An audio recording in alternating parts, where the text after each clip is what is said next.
Howdy, folks. Happy Wednesday. Happy hump day. We are here. Sorry for yesterday. Some logistical issues. We're back today, and we have some things to discuss. We'll start with the pre-show. Go ahead, Russ. Yeah, we'll talk about Pat Patterson, who passed away. He was a legendary guy with WWE, always a heavy French-Canadian accent, always pretended he didn't understand English, or it was hard to understand him when he was doing his rants, but he was really good, and he was always the heel. He always got the other guy he was wrestling over with the crowd. There's stories and stories and stories about how he used to be able to just rile up a crowd. Years later, about 4 or 5 years ago, it was 2016, in 2015, I was contacted. I had a chance to maybe write his autobiography because he was going to come out as a gay wrestler in that autobiography. Now, of course, the WWE pushes it as, the first gay superstar. It's really the first guy who's come out. They've had gay wrestlers before, trust me. But it's an interesting story, and it did eventually come out in 16. And, guys had a long career, decades. Yeah. Like, we've all seen him. If you watched any point of wrestling, he was either a manager or a wrestler for like 30-something years. Well, I mean, I didn't know about him coming out, and that it doesn't affect my opinion of him. I always liked him as a wrestler, and I'm pretty sure he was the first Intercontinental Champion. Yeah, I believe he was. Yeah, because I remember this was when Bob Backlund was the champ. Yep. And I'm pretty sure this is when I'm watching WWF on WOR out of New York. WWF. There was that in the early to mid 70s, then it changed to WWF. Right. And that was when Vince McMahon Wildlife sued him after that. Right. And Vince, won. Right. Vince McMahon was the host with Bruno Sammartino as the co-host. Yeah. And this is before Piper, before Hulk Hogan. I believe he was the first Intercontinental Champion. But I always liked it. Esmier's right. Like you said, Patterson had been accused of inappropriate behavior behind the scenes. There was that talk, but we don't know if there was that talk because he was a gay wrestler and because many of the wrestlers didn't like that. So I have to temper that and say we don't really know if that's true or not, and that nothing of that really made it to the surface to know enough. But and Funky had pointed out that he wrote scripts, and he's been involved with the business forever. Yeah, I mean, he was still I like every once in a while you would say, and now I haven't watched WWE for at least a few years. Yeah. But I remember him popping out and being sort of behind the scenes, and he'd be on camera every once in a while. Right. So, he was still working for them. So yes. I'm assuming that he was probably writing scripts. Yeah. So, I just saw something. First of all, by the way, the Ravens and the Steelers are playing at 3:40 this afternoon. I know. I mean, and did you hear about how they're bending their own rules? 2 guys tested positive yesterday, but apparently the league said, "Well, we knew about it, so it's okay to play." And that could end up being a big problem. Yeah, but then they said, "Well, they didn't test positive," but but they're so desperate just to get this game in. I just saw this comment from from Michael Cohen, which isn't this guy's real name because Michael Cohen is the former attorney for Trump. So this is somebody who's operating, in secret. He says the panel is just Yanks hockey, not second nature there. Okay. I live in Buffalo. Russ lives in New Jersey. We've been around hockey, right? We've been originally from Long Island, right? Yep. Yeah. We've been around hockey our entire lives. The Sabres were originated in 1970. I was born in 67. So, and my brother watched Hockey Night in Canada when I was, a toddler. So I've been exposed to hockey just as much as any Canadian. And it's my passion. It's obviously I'm doing it for my career. I've been watching seriously since 72. Right, and that was when the Rangers made the Cup final against the Bruins. Yep. And I remember the Sabres in the final against the Flyers in 75. It's I'm not taking like offense to it. It's just I just think it's a sort of closed-minded point of view. It's like I think there are American hockey fans that are just as vehement in their love of hockey then Canadian fans. I mean, I think it's equal. And I also think, I'm sure there are some Canadian baseball fans who believe that they're equally passionate about baseball, just like American fans are passionate about baseball. So, I think that's sort of closed-minded. But anyway, I'm going to back off before the echo. Oh, now it's gone. Now that came on, it ended it. But what I was going to say is, when we argued about 100 Ranger greats and who was going to go where, it was 3 Americans arguing it. But it was 3 Americans that had spent a lot of time in Canada watching a lot of hockey too. Right. Then Cameron says, I count Buffalo as a Canadian city. Yeah, I mean, we're right on the border. So it's we love P-meal bacon just as much as anybody. And coffee crisps. And snow. There you go. Your volume was off there for a second, Ross. It's off? Oh yeah, you said something, and now I can hear you. It sounded okay to me. Hey, what's going on? Not much, guys. How you guys doing? Yeah, just doing a lot of stuff here. So sorry, it took me a while to get in. But yeah, do we actually start officially? No. This is pre-show, and we're ready to go. So cool. All right, let's go. Hello, Hockey World. It is Wednesday, December 2nd, 2020. I'm Michael Agello, and Funky in the chat says Anchor Bar loves the Yanks. Well, Anchor Bar also loves murder. I'm Russ Cohen from Sportsology, and I am reading an updated story here, Mike, and it does say that there are still positive tests while the Ravens are in the air. So they are literally going against their own rules. There you go. Yeah. And I'm Mecklin, and you're watching HockeyBuzzcast on HockeyBuzz.com. This is the podcast that comes every Monday through Friday at this time to fill you in on the comings and the goings in the hockey world. And today we're going to get into a bunch of different things, but one of the things I wanted to start by talking about is what I wrote about yesterday, which I'm sure you guys discussed yesterday at length. But we didn't have a show yesterday. Oh, right. That did not happen at length. It was a great show. Now that's even better. We saved it for us. Getting my notes together here as I go here. Oh, my gosh. Yeah, I'm live from the Muppet Theater today. Thanks very much for everyone who's paying attention. Where's Waldorf? Up there. Right there. Yeah. That's where they are. Yeah.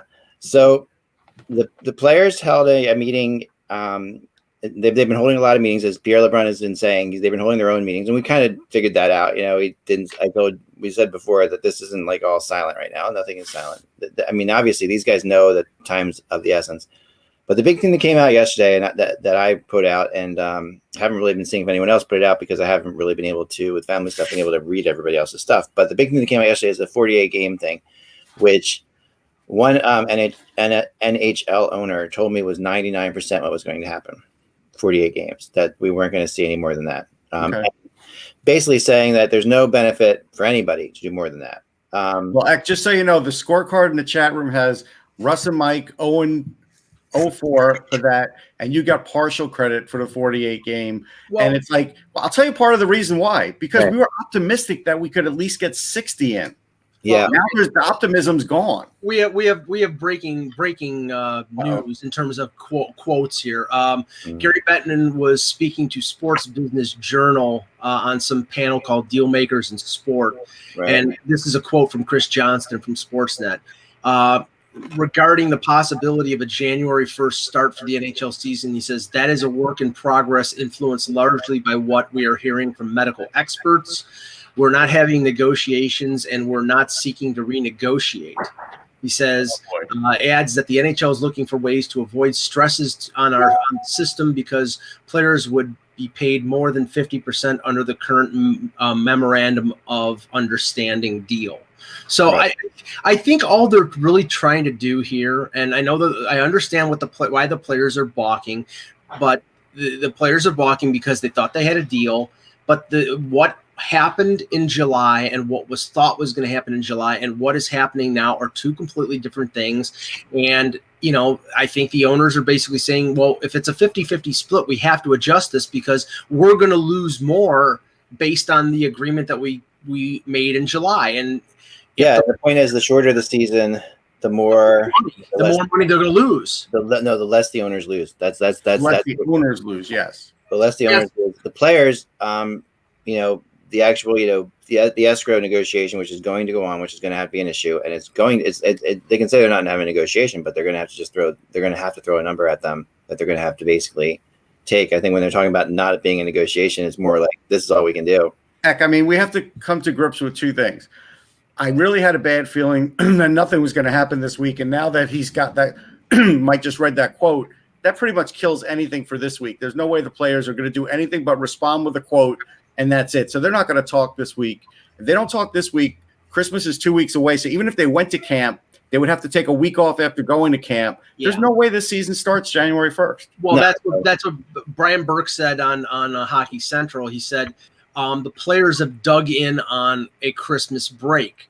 So if they're not giving up Christmas with their families, border crossing quarantine can't begin until Boxing Day, which is the 26th, which means camps wouldn't open until the middle of January, and that would be more about a February 1st start date. But pair that with what Elliot Friedman said. I think the season would still start in mid to late January, because he said on the 31 Thoughts podcast last week that he believes that training camps will be much, much, much shorter. Yeah, I think they might go with a week of camp and start middle of the month of January. Right. Well, once they come up with something, they can put a camp together pretty quickly. From what I was told. There's not going to be preseason games, Zach. No. And even if they get 1 week of camp in before the Christmas break, that's not out of the question. I was told too. So sure, they could do that. This can happen pretty fast. The players are back. The players are basically in place. The only thing you're talking about, Mike, which is true, like the players who have to go to Canada and quarantine for a certain amount of time, that's a different issue. But a lot of them are already there. That's the thing. It's like, I know that people are expecting this to start soon. Like players are expecting it. So they're already in that mindset, which makes it hard for them to, which makes it easy for the NHL to basically say, we're going to put more escrow in, because it's hard for the players who've already moved everything and already put everything into place to go to die on that mountain right now because of what's going on in the world, so the escrow, they make the escrow 20%, something like that, something like that. So the escrow is 20%, and in a way that they're getting paid back over time. We talked about that before, deferred money. So it's a deferred escrow, slightly different than a regular escrow, whatever it is. So deferred way, that number, 20%, is the same whether or not the NHL plays 60 games, 48 games, whatever, right? That's going to happen. So it doesn't matter how many games. So if that number is the same, like the owner was saying to me, the player's number is not, it's like we talked about before, it's not a prorated thing. So we're talking about a specific number. Therefore, the owners want to play as few games as possible, because it costs them money, like we talked about before, to open the building and to get everything together. So every time. Yeah, but they make less money in terms of their advertising contracts. There's not going to be gate, obviously. There's no gate as it is, and the money basically, they lose money no matter how you slice it. So yes, they make less money with the advertising, but they lose less money too. Well, the way it's better for them. I don't know if I'm not sure if I believe that. I'm obviously the whoever told you that, that's their point of view. But Burke mentioned the fact that, because there's been threats out there of, well, if they don't take this, and I don't buy them, that they're going to cancel the season. But the shorter the season is, you're talking about, and Burke made this point, you may be right that there are owners out there who believe that it's better, more financially viable for them to not play than to play. But he says the valuation of franchises will go down considerably more than what the teams lose if they don't play a season. So you have to balance that out.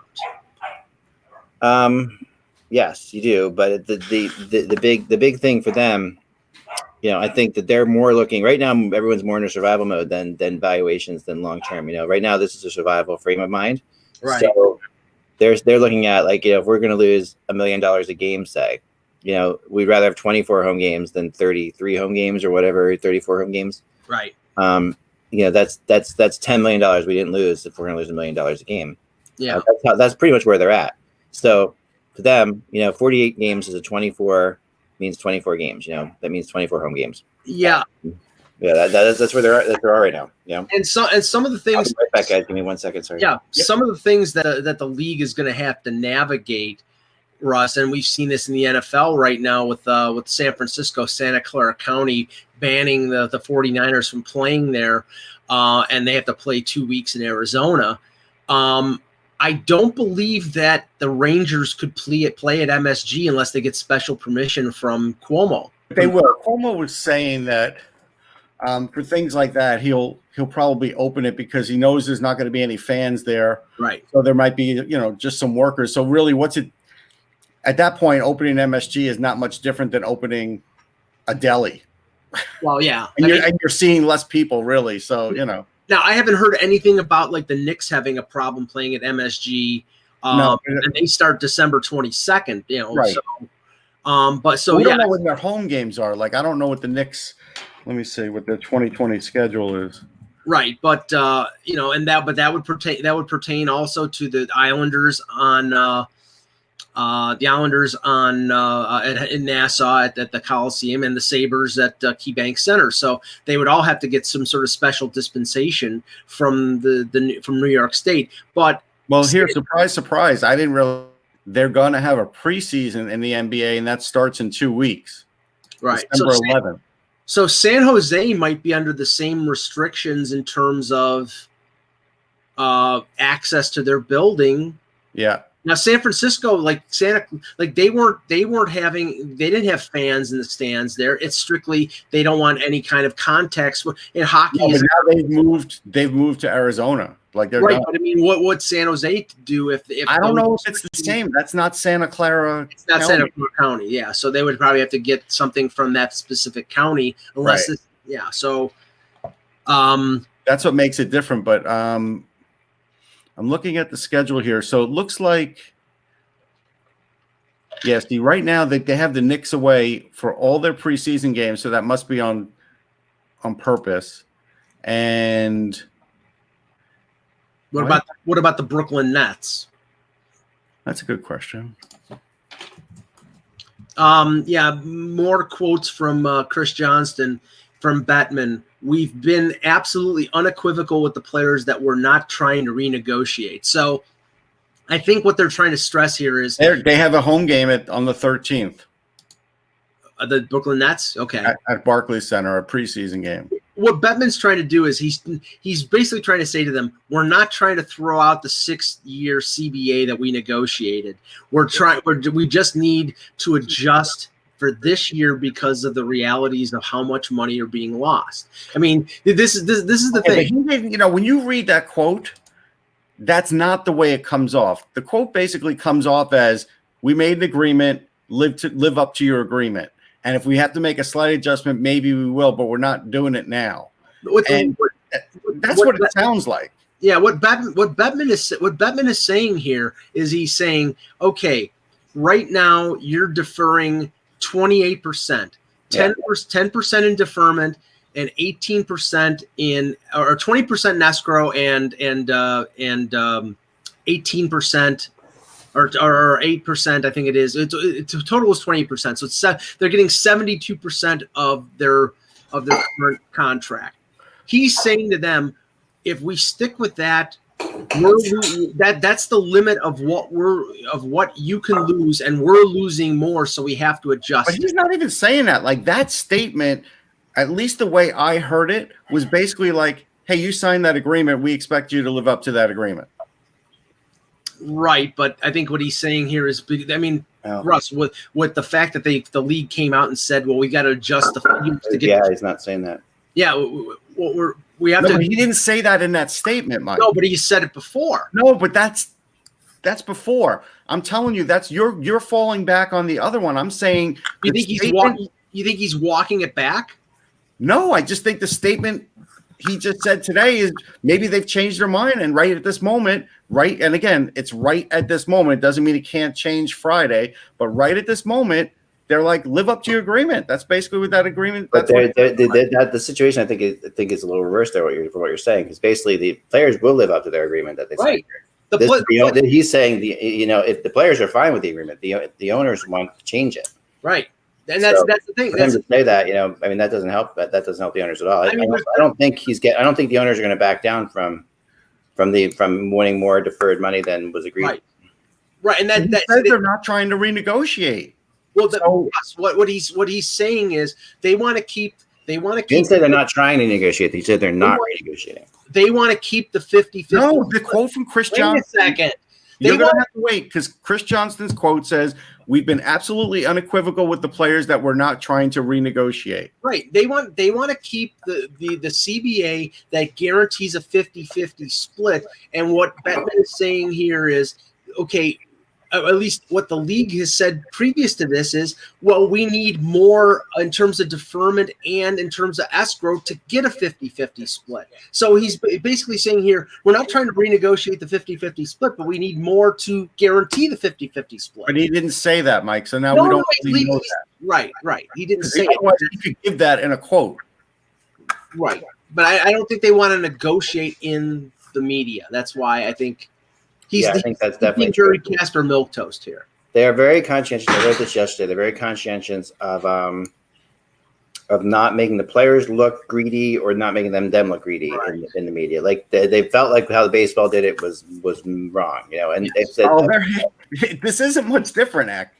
But it's not very public, Russ. It's not as public. Rob not as public yet. Like the players were very heading down the same. Could get there. It could get there. I'm not saying it's not going to get there, but they're trying really hard not to take it there. Rob Manfred was Satan in July. Yeah, and then the players look terrible. The players look terrible at different times. I mean, the virus is like. Someday there will be a psychological study on this whole thing because it's fascinating, how people react to it and how people react to it now. Because now there's a real, at least in my area, there's a real who cares? We'll get to a vaccine eventually. So maybe people are going to die off now because that's how this virus is. And really, they're acting like that in your area? It really is, Russ. It's really frightening. I mean, it's really scary. Thankfully, by me, it's not like that. Wow, it's really scary at times. Like they just had a vote. How messed up it is. We're talking about the kids going back into school or not, and so the vote on the school board the other night because there were so many so many parents there saying we want the kids back in school. The kids don't get the virus. The kids don't transfer. We had talked about all that before. Yeah, the vote was 9-0 to get the kids back in school. Right today. Now the kids aren't in school this week because they were out for two. They took them out for 2 weeks while things were mellowing out. Today, it turns out that 4 of the kids from the high school have the virus, and yet. 2 days ago, they voted 9-0 that the kids are going to go back to school full time next week. So now I don't know how that's going to change that or whatever. But there's the reality of how this thing's playing out is really crazy. Well, here's more from Bettman via Chris Johnston. Says that the NHL views sports betting as a way to grow its fan base. We talked about that. Remember, there's more deals on the horizon than the ones it already has with FanDuel, MGM, and William Hill. Also says the focus is finding a way through this season so that we get back to normal with the help of vaccinations by next fall. They're hopeful and optimistic based on everything we are hearing that we can get back to normalcy in 21-22, which means, okay, they're gonna get as long of a season as they possibly can, 48 or 60 games, get the playoffs done before the Olympics, have the draft, have free agency, and probably start next season in a perfect world. Start next season in the first week of October like they normally do. Okay, but there's a couple things. So, first one is I hate to recite something from Alan Walsh, but he actually makes a point. I can't. He's blocked me. I know, so I'm going to do it. I was retroactively blocked, Mike. I have it on you. He blocked me before he followed anybody on Twitter. I have the one distinction of being able to say that. He basically said the NHL is soft floating the idea with the media. If no deal with the NHLPA is reached on the return to play, it could unilaterally evoke force majeure, which I guess, or however you pronounce that, and cancel the season now. But then he also said, but there are some teams that play in a dual stadium, and how do you have one play and have the cancellation of another? Like, that's a fair point. Yeah.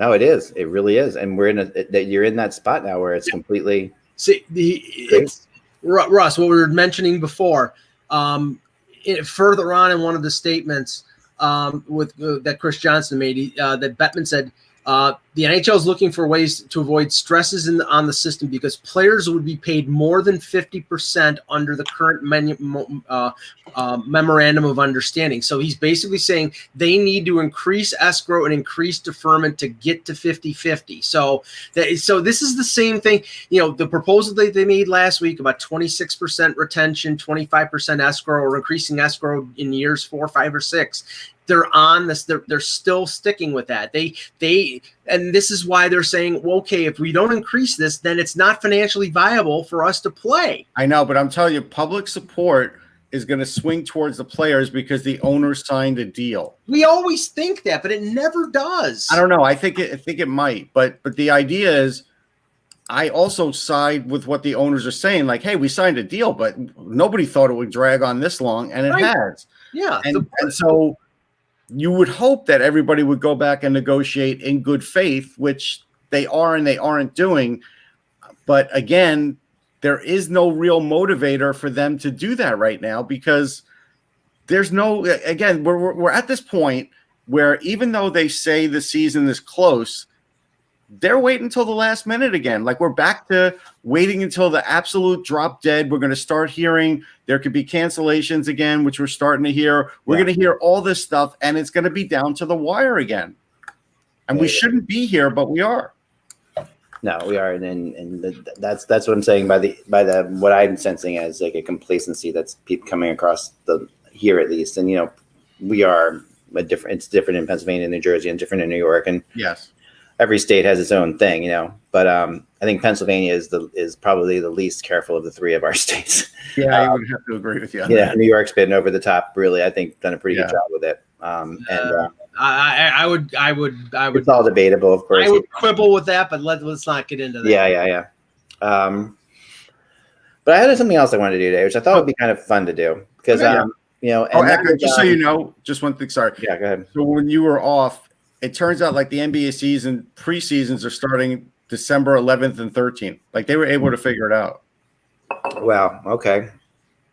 I mean, anything, it's interesting. There's a lot possible. I'm just saying. And so there are games even in New York. There's a December 13th game scheduled for. So they figured. So that it's a good. It helps NHL that these things are being figured out ahead of time by these teams. It really does. Because that's going to make it a lot easier for the NHL to jump in and do their thing. Well, I'm wondering this, and this is and I would assume that each individual building is handling this situation differently than it was handled before the pandemic. If you remember how things started to spread with Rudy Gobert with Utah, and I believe it was like Utah played in like L.A. it was with the Clippers. It was a Clippers game, right? And some of the Utah players like worked out in the same workout room, exercise room than the Kings used, or one of the, or I think it was Ottawa or somebody like that. It was an NHL team, and that's how it spread from one team to a. Yeah, you're going to have if you're going to have the Knicks and the Rangers. Now I know that the Knicks and the Rangers would have separate locker rooms like the Raptors and the Leafs do at Scotiabank Arena, but they're not going to be able to use the same like exercise facilities. Well, they don't actually. They practice in a completely different place. So they don't. So like the Knicks and Rangers don't practice where they play. Well, no. I'm not talking about practice because I think the Knicks practice in Westchester, and I'm not sure where the Rangers. I'm talking about. They both do. They both have a facility, but it's big, and it's like they have a basketball court and a hockey rink. So it's talking about like workout facilities in the buildings, or I know the locker rooms are. Yeah, they probably won't. They'll probably just shut that down because they don't need to use it. They literally could just show up for the game. As long as they do that, then there's no risk of sort of cross pollination type of situation. No, I don't think there's a risk there. I think, but it's a good point. I mean, it's the same with the Sixers and Flyers. They have separate areas as far as locker rooms and otherwise that they can keep it separate. Now, the only place that's the same for them is the actual court or rink, but that's okay. Right. Very cool. All right. Okay, so we have some time on our hands here before the season starts. I'm trying to figure out some fun things to do. Yeah. Well, tomorrow I've got our restricted free agent game, so we can play That'll be fun. So what I wanted to do stuff you should know. Stuff you should know, which is one of my favorite podcasts out there. Okay.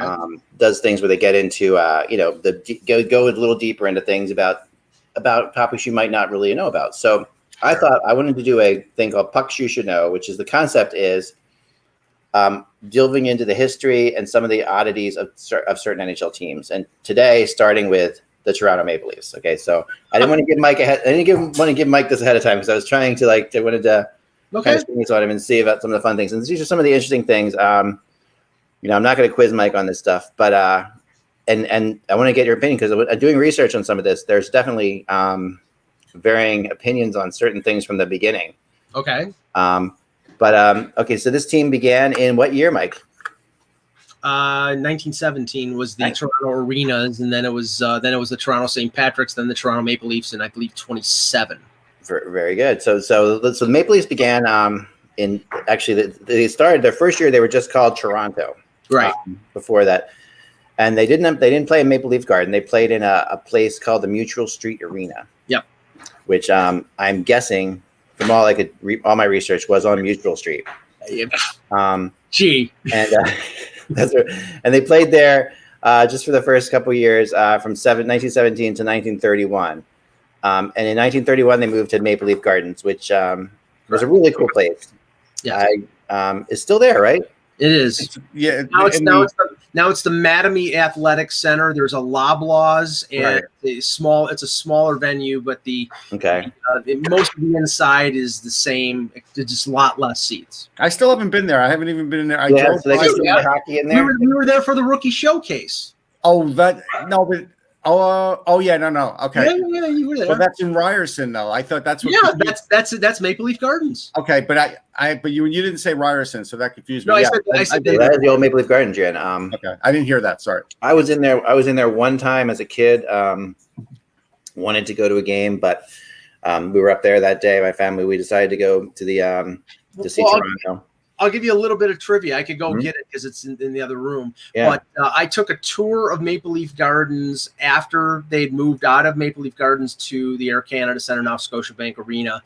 And they didn't have the ice. This is before they'd remodeled it. The ice was out and it was the concrete underneath.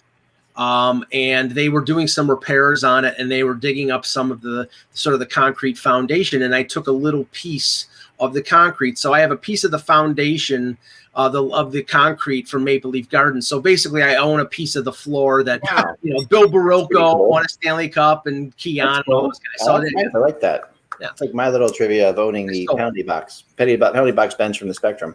Yeah. See, those few times I was at Ryerson, I should have stole something, but I didn't. Now, it was Conn Smythe who bought the team in 1927, and he is the one. And his first order of business was to rename the team from the St. Patrick's. I never knew how the Maple Leafs came about, how the Maple Leafs name came about. But Smith chose the name. I believe it was Maple Leaf because he was a World War I veteran, and Maple Leaf was the name of the battalion or the division or regiment. Actually, he chose the name Maple Leaf to honor the Maple Leaf Regiment he fought in during World War I. Yep. And also may have been influenced by a former Toronto hockey outlet that had previously been known as the East Maple Leaves, which I had never known about. I never heard about that either. But I didn't know that. Well, the funny thing is that Maple Leafs is grammatically incorrect because it's singular and it should be Maple Leaves. But I've had that pointed out. I got points off for funny fact, when I was in third grade, I think it was writing an essay. I got points off for writing Leafs instead of Leaves, and blamed my love of hockey for that mistake that I made. Also, spelling coffee with a Y. I also blamed I also did that. Yeah. That's how much of a hockey guy I was back then. So, I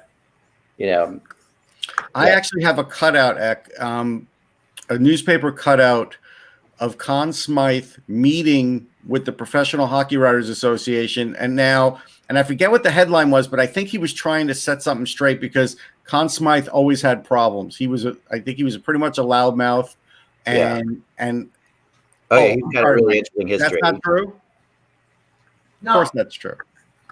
No, he's got an interesting history too. He was pretty salty. Get into that. He definitely has his history for sure. Yes. Although Mike might come back and tell us more about that. Of course, they were a member of the original six, which we all know endured through the period of retrenchment during the Great Depression. And the club won 13 Stanley Cups, second only to the 24 champions of the Montreal Canadiens during that period of time. And what's a piece of the ring? That's awesome. There you go. I love it. That's pretty cool. But with the original six, not authenticated, Mike. The Leafs managed to win 13 Stanley Cups to the Canadiens 24 during the original six great era. Correct. And there are two. And the Rangers mixed in some. Let's be fair. Yeah. Oh yeah, they did. But they were far behind. The Rangers. The original six. It really was the Red Wings, Leafs, and Canadiens as the top three. But we do have to point out the Canadiens had that territorial thing where until the Rangers snookered it and got Gilbert and Rattel out of Canada, you couldn't get those players. Those players were unavailable to the American team. But Toronto had the same lock on Ontario unless they passed up on players. That's how like Bobby Orr got to the Bruins, right? Or there were very few instances where they got which begins the Toronto can only make mistakes era of their thing, because when you have every player you possibly have there. All you can do is make mistakes by not taking these guys, right? Read the book 67 by I think it's Damian Cox and Gord Stellick, where they talk about how an argument between Punch Imlach and Brad Park's mom, I think it was, prevented Brad Park from going to the Leafs and going instead to the Rangers. Like that. Stupid stuff like that. Yeah.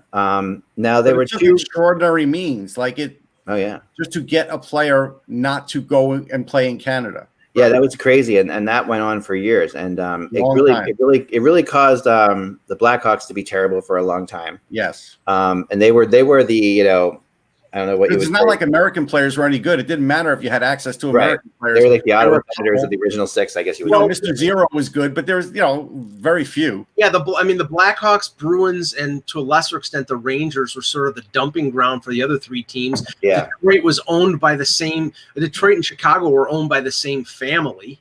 Yeah, a number of years. But anyway, now there were three. There were sort of two dynasties in the original six era. Where the Leafs were just dominant. And that was from 47 to 51 and 62 to 67. Correct. They, they have, and they won their last Stanley Cup in 67, April of 1967. We know that. Yes. It's exactly 9 months to the day that I was born, before I was born. So my concept is that I always believed that I am the Maple Leafs, Toronto Maple Leafs curse, that my existence. Well, I know I can only say that, like, I know it's not me, because they won the Stanley Cup on May the 2nd, I believe it was 1967. That was the last game, and I was a month and a day old. So I have been alive for a Leaf Stanley Cup. There you go, perfect. And I've taken a picture of Pete Stemkowski's ring and I texted it to Mike. Thank you. You remember I did do that? No, you did. Now they haven't won since 1967, which is that's a 52 season drought between championships, is the longest drought in the NHL, as is well known. Thank you. Longer than any. They haven't won a Stanley Cup for longer. I mean, there are teams that still have never won a Stanley Cup, but they are the longest of Stanley Cup winners. They're the longest. The Sabres and Vancouver are the second longest. Right. After the Blues won, because the Blues came in earlier. Right. Now they didn't retire numbers for a long time, as you remember, but then they did retire 13 numbers all at once, right? Yes, it was great. I was there. It was a great night, honoring 19 players. And this is what's interesting. So this was. We got to talk about this for a minute, because this was a ridiculous thing that they did for all those years. That they were like, well, we're just not going to do it. We're the Toronto Maple Leafs. Right. I mean, it was a disgrace that, Dave Semenko, Miroslav Inicek, to a lesser extent, a guy like Shane Corson, wore 27 after Frank Mahovlich and Derek. Right. Now, if you name the numbers, I probably could name all the guys. No, but it is fans hate to see that. Echo will do it for fun at least once or twice a hockey season, especially with the Flyers. If somebody's wearing a number that he knows that a guy is closely revered to being retired, he'll say something. But this is like a whole franchise of them. There's a whole franchise that did this. Yes. Now, the interesting thing about the Maple Leafs were almost not admitted into the NHL. I don't know if you know how this worked, but I found this an interesting thing. So the NHL decided that they would operate a 4-team circuit made up of the Montreal Canadiens, the Montreal Maroons, the Ottawa Senators. I guess they were the Ottawa Senators, right? And they decided they would pick one more club, and it came down to Quebec or Toronto to have that last club that would be entered into the NHL. And it wasn't until November 26, 1917, that the Quebec team was having. They were called the Quebec Bulldogs, and they actually had to pull out because of financial issues. So they got in. They gave them temporary rights because they still weren't sure that Toronto would be able to support a team at that point. And then they would all shortly after that experience a pandemic like we are now. Right. And the initial nickname, even though they were called the Torontos, like I said, was kind of interesting. And Jan and Rush will appreciate this. Is they were informally called the Blue Shirts for a while. Oh, really? The Toronto Blue Shirts. I didn't know that. Okay. Which of course now we kind of refer to as the Rangers nickname. Yeah. Broadcasters, And so there was a National Hockey Association back then, which was actually bigger than the NHL. This is in 1917. I mean, so nothing is really big, but the NHA had been around for a little bit longer. And one of the interesting things is that they actually, the Leafs leased players from the NHL Toronto Blue Shirts, which was an official Toronto. The Blue Shirts were the official team of the NHA. So that's how they sort of the nickname kind of went over to the Maple Leafs as well. And so some of the players that the initial Leafs were playing on loan from the Blue Shirts to get enough players to play that first year, because they were kind of not expecting to get into the league. They thought Quebec was going to get the team at the time. But it was, and then next season they how would Mike's life have changed if that would have happened? He would have been a Sabres fan. And the feeling was that hold on, we gotta. Oh yeah, no, I would have been a Sabres fan. Let's that's something to worry. Mike, you would have been a Sabres fan, and I'd be dead by now. Yeah, I don't know if he'd be a Sabres fan. I think that what would his options have been? I mean, he definitely picks teams outside the market. Russ, I'd be a Quebec Bulldogs fan. Okay, but the reason you're a Leafs fan is because you got to see a lot of them in Buffalo, right? Yes. You wouldn't have gotten to see a lot of the Nordiques in Buffalo. No. So the first controversial thing the Maple Leafs did was not return those players via lease to the NHA and basically force them to stay on the team. And the players liked playing for the Leafs better than the Blue Shirts, so they stayed. So what you're saying is they're a bunch of thieves. Yeah. They're like the Australia of the NHL. Or they paid more. They might have paid a little more. They probably were getting more paid, but it was very controversial. And that move in and of itself, of the Leafs holding on to those players who were like some of the best players in the NHA, essentially killed the NHA as we know it. Like that was the end of the NHA. So the NHA was the federal league of the remember the federal league, Russ? They sued the NHL, they sued the Maple Leafs, and for three seasons, couldn't operate and eventually just folded because of all kinds of like legal bills and everything that piled up. So the NHA was done. Did Donald Trump own a team in the NHA? Because he owned a team in the USFL. That's a good point. The early, I guess it would have been Donald Trump's great grandfather. Fred Trump, yes. So then Fred was his father, not his grandfather. This, of course, I'm calling the Leafs, but they were the Arenas at the time. And the Arenas, though, they're in 1919 had a really interesting record. Basically, the last year of the actual NHL Arenas before they were the St. Pat's, they had a .278 win percentage. So they weren't. They could be much worse. Could be the New York Jets. The New York Jets don't have a winning percentage. Was John Brophy the coach? And that was the year that, of course, we ended up with a worldwide flu epidemic. That was the 1918-19 season, and we ended up with no one at all. So Conn Smythe, you know how much he bought the team for? He bought the team for 200,000 Canadian dollars. I believe he won a horse race. Yeah, that's what I'm saying. He's pretty much the shyster, Conn Smythe. It says he put together, when my research, he put together a group that of his own and got actually bargained it down to $160,000. Sorry, which is the equivalent of $2 million today. And they so Bickle, who was the owner of the team before, was really upset about the whole thing. Wanted 200,000, didn't want 160,000. Tried to move the team to where, Mike? Do you remember this? Buffalo. Philadelphia. Oh, tried to move the team to Philadelphia. They threatened to move the team to Philadelphia, in fact, which ended up being big part of the negotiations. And one of the St. Pat shareholders finally, along with Conn Smythe, convinced Bickle basically to buy the team, saying that it would be terrible to lose the team to Philadelphia. Well, at that time they had a winning history, so I get it. Yep. And that's that. Now if you moved them, So no, they were actually coming up. They were pretty. So on February 14th, 1927 is when Conn Smythe took the team, renamed the Maple Leafs, and used the national symbol of Canada on their jersey, because, like you said before, it was his regiment. So it was part of all. It was very nationalistic. But it's still dumb that it's blue because it's red otherwise. Right. But Russ, they can't use red because that's the national team. But I get it, but he was a prisoner of war, Conn Smythe, in World War I. He was a serious, seriously. We're not going to talk about his childhood, are we? Yeah. No, I'm just saying, a prisoner of war. Was the commandant named Klink? Right. So the initial reports, though, were the team's colors, Russ, interesting enough, were supposed to be red and white. Right. See, that makes sense. Right. But the Leafs wore white sweaters with a green maple leaf for their first game in 1927. In September 27th, announced the Leafs to change their color scheme to blue and white, which they, of course, have remained. The blue and white forever, he said, represents the Canadian skies, and the white represents the Canadian snow. So basically, all you see in Winnipeg in January, if you look out your window, blue and white. That's it, right?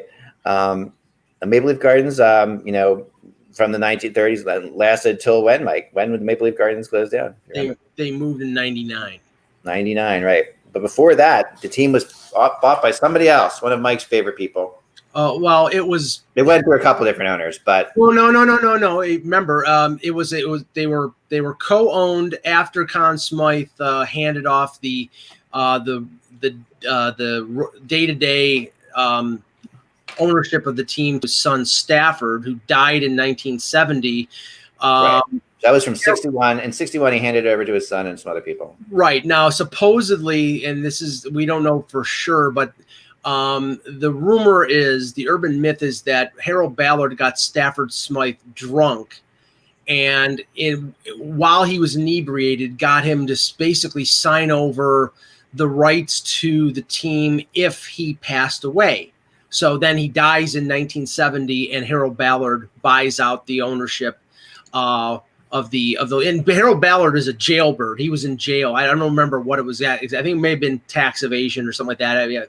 But he was the owner from 1970 until he died in 1990. And believe me, there were people dancing in the streets when that son of a bitch Very died. generous owner who always signed players to the highest of salaries. Oh yes, please believe me. And Ballard would never have a Russian player on his team because I will never support any commie. Yeah, no, he definitely had his own opinions on things. So this is how he got the team. A series of events. This is from a website I found. A series of events in 1971 made Ballard the primary owner of the Maple Leafs. Right. After a series of disputes between Bassett, Ballard, and Stafford Smythe. Yeah, John Bassett, who was the owner of Tampa Bay in the WFL, I believe, Russ. Remember that? Right, yeah. John Bassett, Carling Bassett's dad. Yeah. The Bassett sold his stakes to Smythe and Ballard, and shortly afterwards, Smythe died in 71, like you said. And under the terms of Stafford's will, all which Ballard wasn't the executor of, each partner was allowed to buy the other's shares upon their death. Exactly. So Stafford's brother and son tried to keep their shares in the family, but in 72, Ballard bought all of Stafford's shares for $7.5 million. Valuing the Maple Leafs at $22 million. 6 months later, Ballard was convicted of charges including fraud and theft of money and goods, and spent a year in Mill Haven. There you go. Which is a penitentiary. So as his first year as the owner of the Maple Leafs, he was in jail. Yep. And then their fans have been in jail ever since. No. And then at the end of 71, we came another interesting moment in Leafs history, the WHA, which is something that Ballard was very against and didn't think it was going to for real and didn't take it seriously. So let a lot of his players walk. Here, I'll give you this one, and this is where the interlocking of the Flyers and the Leafs. And I believe it was in '71. The Flyers traded Bernie Parent to Toronto for Doug Favell. Right. Parent played one season for the Leafs and then went to the WHA. Right. When whatever team, I can't remember which team it was in the WHA, either folded or they reneged on his contract. Parent wanted to come back to the NHL, but he refused to come back to the Leafs because Ballard wouldn't pay him. So then he was traded back to Philadelphia for Doug Favell. Favell, which was the original trade. And I have a Doug Favell Colorado Rockies jersey. It's the only Doug Favell thing I have. But yeah, they it was crazy. So the Leafs finished with the fourth worst record in 72-73. They got the 4th overall pick in that draft and drafted Lanny McDonald. Yep. The general manager Jim Gregory also acquired the 10th round pick from the Flyers, the 15th round pick from the Bruins, using them to acquire Bob Neely and Ian Turnbull. Yep. And they also acquired during the offseason Boreas Salming. Yep. And Inga Hammerstrom. And there we go. And why did let Lanny McDonald go? Why in the world? Well, that was Punch Imlach. Yeah. That was a few years down the road, but Punch Imlach came in after Gregory. Gregory put together that mid to late 70s Leaf team that went to the conference final against Montreal, that beat the Islanders in 78. They were a really good team, but they, Paul Matier in goal, Tiger Williams, Salming, Turnbull. It was a very solid team. And they made a trade for Dave Burrows, I think it was in 78, and it didn't work out. That was the trade that sent Randy Carlyle to Pittsburgh, who won the Norris Trophy in 81. And Ballard got rid of Roger Nielsen, got rid of Gregory. Imlach comes in. The core of that Leaf team was. There's a good story in there, Mike. So this is the story I got from there. Okay, so Imlach, in his first year, his second stint as general manager, you're talking like 79, 80, right in there. Correct. Became embroiled in a dispute with Leafs captain Darryl Sittler. Yep, that's over his attempt to take part in a showdown series for Hockey Night in Canada. Which, remember, we talked about the showdown series. We loved the showdown. This was like the whole thing, and I don't know why he wanted Sittler not to be in the showdown series, because the showdown series was in part sponsored by the NHL Players Association. Oh, interesting. And it was a PA thing. There was an Eagleson aspect to it that they didn't want. Right. They saw the PA sort of worming their way into the Leafs locker room, and they didn't want it. So they to piss Sittler off, he traded his best friend on the team, Lanny McDonald. Well, he traded his line mate Pat Boutette to Hartford for nothing for Bob Stevenson. And by the way, a couple of weeks ago, I do a Leaf podcast with a guy named Norman James in London, Ontario, and his day job is he works at a Ford dealership, and he sold a car to Pat Boutette, and I talked to him. But we traded Pat Boutette for Bob Stevenson, and then right after Christmas, he traded Lanny McDonald and Joel Quenneville and one other player for Pat Hickey, Wilf Paymont. It was not a good deal because it was one of the worst. Yeah, 79 December. This started things on the downtrend for Sittler as well. Yeah. Are you sure it was 79? Because Hickey was on the 79 Rangers. This is the 78, 79 It was season. 80, yeah. It was 80. Sorry. So by the end of the 79-80 season, Imlach traded away nearly half the roster. Trade, like you said. It was December. It was November or December of 79, but it was the 79. Right. It was after that. Yeah. Okay. Well, what's interesting about that, X? So Hickey played for the Toros. Yeah. And I guess for him, that felt like he was coming home. But once he left the Rangers, he wasn't the same player. He had some really good years for the Rangers, but man, that's a bad trade. Well, Hickey was traded as part of the Barry Beck deal, along with Develois and McEwen, and then within 2 months, because Don Cherry was the coach of the Rockies at that point. They traded Hickey and Paymont. Yeah, Don Cherry and McEwen hated each other. Yeah. But yeah, it was a terrible deal. It was a deal done out of spite. All you need to know about Punch Imlach and his days with the Leafs is that he brought back a 40-something-year-old Carl Brewer who played for the 60s Leaf teams. It was a really good defenseman in the 60s. He brought him back in his 40s to play for the Leafs, and he was an embarrassment to himself and to the team that they put this guy on. I remember him getting knocked on his ass, his helmet knocked off, and his bald head. It was just so embarrassing. I mean, his basically when I was looking at Imlach's like legacy, it kind of is always thinking that he's above everything else, and he'll just do whatever. He'll screw anybody or do anything he wants to make things. And Sittler, ended up having to trade Sittler because of the whole thing in '82. I'm not sure if it was Sittler that he traded. He was the one because I think Imlach was gone because I think he had a stroke. Imlach was gone, but the relationship with Sittler and the Leafs had gotten really bad. Yes, and it was Jerry McNamara who traded Sittler. The only trade that Imlach made that was beneficial to the Leafs was the trade he made with Vancouver, where he traded Tiger Williams and Jerry Butler to Vancouver for Billy Derlago and Rick Vive, and Vive scored 50 goals 3 times. But yeah, they traded Sittler, and I think it was 82 for Rich Costello and a second-round pick. And the second-round pick turned out to be Peter Inachak, who was a good player. See, now Rick Vive destroyed my finger. I had a finger injury from – no, listen, it's funny. I had a finger injury from softball, and I was covering the NHL draft in Toronto. Yeah. We get there, and we have a few guests on, and we have Wolf Paymont and Rick Vive. And Paymont comes on, and he's great. I've got a splint on my right hand. I'm shaking hands with Paymont. He gets it. He sees the splint on my right hand. We're fine. I do an interview with Vive, which was great. He's a terrific guy. He still was in great shape.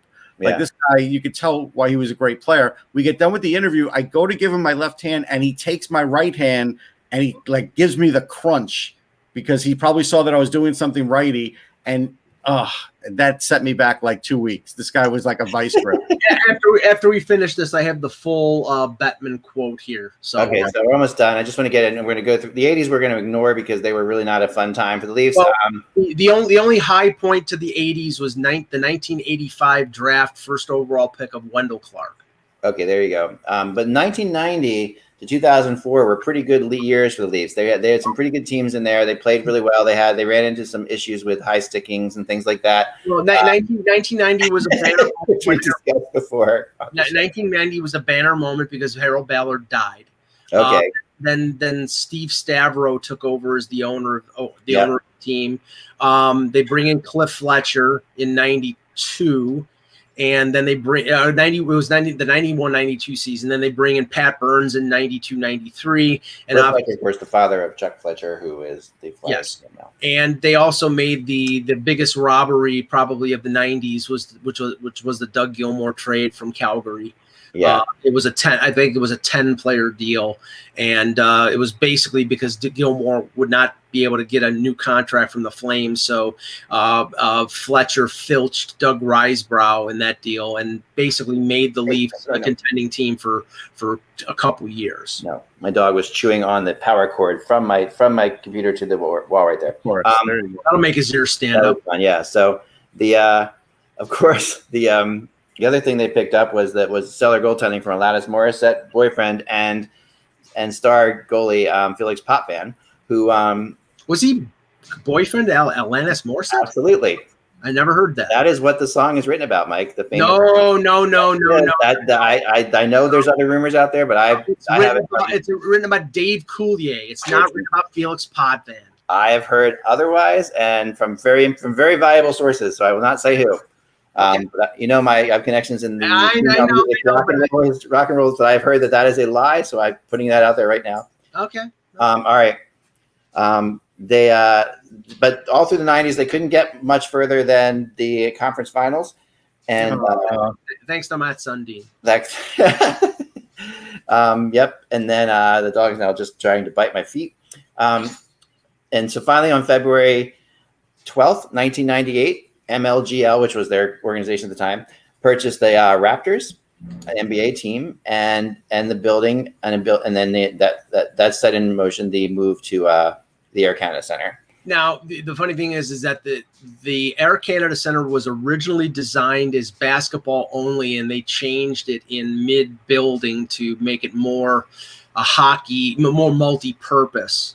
Russ, there was a piece I mentioned to you about that James Myrtle wrote for The Athletic regarding, the Sky Dome and Rogers Center being.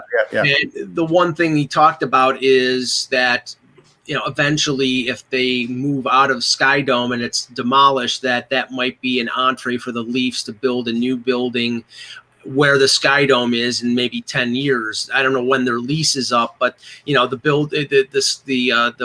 Scotiabank Arena is now 21 years old. And at 30, most buildings, they need to be updated or whatever. So that was one thing. The other thing was the ridiculous notion that they're going to put a second team in Toronto. They are never, ever, no, they're not doing ever it. putting in a second team. I'll tell you, I went to one game. I went to one game in the early 2000s in at Scotiabank, whatever they were calling it then.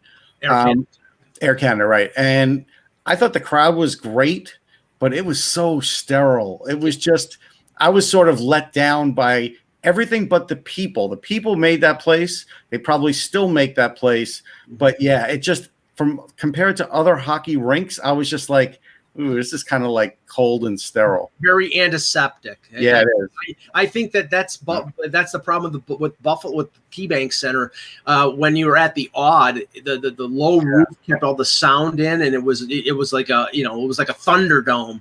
And now KeyBank Center is just this big echo chamber that doesn't really do well. I feel the same way about that place. So since 2008, two teams in the NHL have managed to sell out their arena more and not win as often, win less.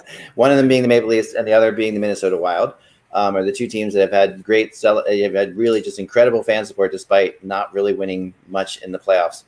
The focal fan base has been, an obvious thing for the Maple Leafs, and as we all know here, they're still going strong, and we, of course, that brings us to the final, the Tank Nation of Leafs through the Brian Burke era, and then finally ending with the Brendan Shanahan era, which is where we are now. Tank Nation was not Brian Burke; it was strictly Dave Nonis and Brendan Shanahan, because Brian Burke would never tank, and that's true. That's true. Yes, that's true. So, okay, and then that takes us to where we are now. So that was our little bit of, I know that, we talk about these teams. There's some things I didn't know for sure. I'm going to do some other teams as we go along here, and we'll definitely get into, we're going to do more teams that we probably know less about, but I think this team was such an interesting history. And obviously, since Mike knows so much about them, I thought they were a good place to start. But we'll be doing more of those teams as we go. And Mike, now you have some news on the actual quote from Gary Bettman today. Okay. According to Chris Johnston, here's Gary Bettman's statement in full on why he doesn't view the NHL's recent pitch to the NHLPA as a renegotiation of the previously agreed to memorandum of understanding. Not very long, but I'll just read it quickly here. Under our deal, and the one we've had for more than a decade with the Players Association, whatever the revenues are, the players only get 50%. And if we overpay them and they don't pay us back in the short term, they have to pay us back over time. There will be stresses on the system, and we've had discussions about what those stresses are and how they might be dealt with. But we're not trying to say you must do X, Y, and Z. We're trying to look for ways to continue to work together. I know it's being portrayed as something else, and it's unfortunate and it's inaccurate, because at the end of the day, if the system gets stressed, it's going to be stressed for both of us. If we both have to pay out lots of cash, 2/3 of which is going to come back to us, that may cause some stresses, but we can, or we'll have to deal with it if we're going to move forward. And by the same token, if the players owe us more money than anybody imagined, the salary cap could well be flat or close to flat for the next 5 or 6 years, and the players into the future will be paying what we're owed. So the question isn't like, whoa, we demand a renegotiation. To the contrary, it's we see the way the system's going to be impacted is it something that makes sense to deal with it in context of everything else that we may have to do, which is out of the ordinary and unanticipated, in order to be put into a position to possibly play? All right, here's my retort. Wow, that's a big quote. It is a big quote. That's a lot there. That's a big lawyery quote. And my response, if I'm a player, is, okay, but you're acting as if you're very certain here, like you were certain when you signed the MOU. Yeah. And so if I'm the players, I'm like, fine, we'll just talk about this every year, because for them to say, well, the cap will just stay flat for 5 or 6 years, they don't know that. Right.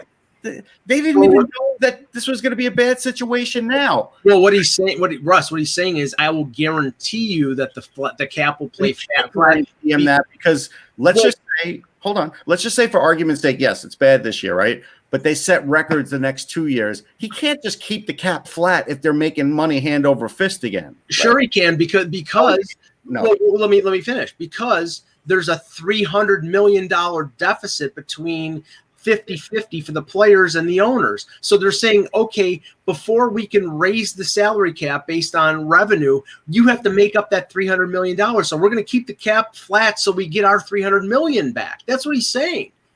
Yeah, but they won't keep the cap flat. Well, then they have to increase escrow and defer salary. But they have to say this now, because they have to paint the bleakest picture they can. Right.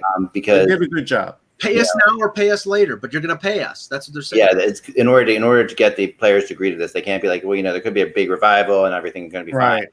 They can't say that, because for one, they can't guarantee it's going to happen, and no one knows how people are going to react to this once everything is said and done. Are people going to be comfortable going to big, large gatherings or not? That's. And the funny thing is that I don't believe there's a chance that they'll cancel the season.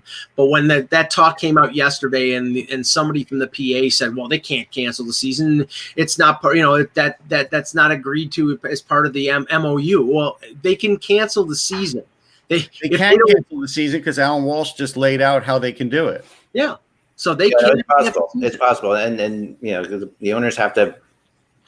I mean, they would be in a breach of contract, though. There are interesting issues with that.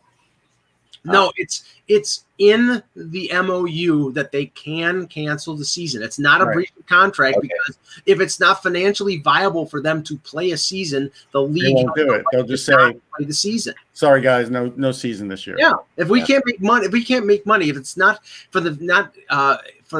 positive for the financial viability of the league, they reserve the right to cancel the season. Maybe we can call Ryan Smith and he'll start up that players league again that lasted 2 games. Yeah, that's what we're going to be seeing, right? He gave a great interview, but they lasted literally like 2 games. Oh yeah. Yeah, everybody. At the end of the day, I agree with David Mescott here. I think we can all freak out, but I think they're going to figure this out. Yes. And it is something we have to talk about it because it's our job. But I think I wouldn't sit there and stress about it if I was a fan, because they will figure this out. Now, even listening to Gary Bettman's quote there, put it this way: if they weren't in a good spot right now, Bettman says very little. Like what I've known about Bettman. Yeah, I think that's fair. When he says a lot, he's confident that things are fine. When he's not talking, he's not he's not so sure. So I think that at the end of the day, the NHL is pretty confident that they're going to figure this thing out. It means the NHL knows how they can get out of it. Similar to what we were talking about with Tampa. It's always with Kevin. The NHL knows how they can resolve this. They're just trying to resolve it the best way they can. One rumor to end the show here. Andy Strickland reported yesterday that Carolina and Columbus, and I know that we've mentioned Columbus in connection with Michael Granlund, said that Nashville is also interested in him, and Mike Hoffman, but it's a better chance. But it's a better chance that Nashville would land Hoffman than they would Granlund. But he says Granlund, it's Carolina and Columbus as the 2 teams that are interested. I would say I believe both of those more than I believe Nashville right now at this point. Yes. Nashville's got other things going. Yeah. That's all the time we have for today, guys. We hope you enjoyed the show. Please let us know in the comments what you think. We're going to do this once in a while. I think it's always fascinating to find out stuff, like about about these teams and the history of these teams that we talk about so often. And right now, we're going through our, as I jokingly say around here, like our second off season after we got 2 months of hockey, and now we've had 10 months of off season surrounding it. So it's, we're trying our best to keep things interesting for you all back there. And if you like what you see with the show and you want to support it, please go to patreon.com/hockey, patreon.com/hockey. And you can give us a little bit a month. Just $5 would be fantastic. That would, if all of you would do $5, we would be in a lot better shape. We'd appreciate it very much if you could. If you can't, you can't. We know times are tough. If you can't, please just tell people about the show and subscribe and hit the like it or write a comment on iTunes or something to help us move up in the charts. Remember, without the buzz, it is just hockey. We will talk to you tomorrow.